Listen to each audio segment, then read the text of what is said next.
కూటమి నేతలు చాలా జాగ్రత్తగా ఉండాల్సిన అవసరం ఉంది. ముఖ్యంగా 164 మంది ఎమ్మెల్యేలు కూడా పూర్తి జాగ్రత్తతో ముందుకు వెళ్ళాల్సిన అవసరం అయితే ఉంది. ప్రతి మాట, ప్రతి చర్య కూడా చాలా జాగ్రత్తగా ముందుకు వేయాల్సిన అవసరం ఉంది. ఎందుకంటే ప్రతి విషయాన్ని వివాదం చేయడానికి గానీ, ప్రతి విషయంలోనూ కొత్త కొత్త అంశాలు పైకి లేవనెత్తి ప్రజల్లోకి తీసుకువెళ్ళి వాటిని ముందుకు పెట్టి కూటమి మీద బురద జల్లడానికి గానీ, జగన్ ప్రత్యేకమైన టీం, కొత్త టీం వచ్చింది.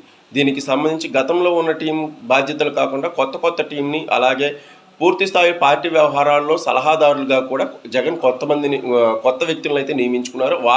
వారి ఐడియాలజీ ప్రకారం అయితే ముందుకు వెళ్లాల్సిన అవసరం ఉంది. కూటమి నేతలు 164 మంది ఎమ్మెల్యేలు కూడా ప్రతి మాటను, అంటే మొన్న నానాజీ గారిది కానీ, మొన్న రఘురామకృష్ణరాజు గారు కానీ చిన్న విషయాలు అయినప్పటికీ పెద్దవయ్యాయి. సో ఇలాంటి విషయాల్లో చాలా జాగ్రత్తగా ఉండాల్సిన అవసరం ఉంది. ఏమాత్రం ఏమరపాటుగా ఉన్నా సరే వెంటనే దాన్ని వివాదం చేయడానికైతే జగన్ టీం సిద్ధంగా ఉంది.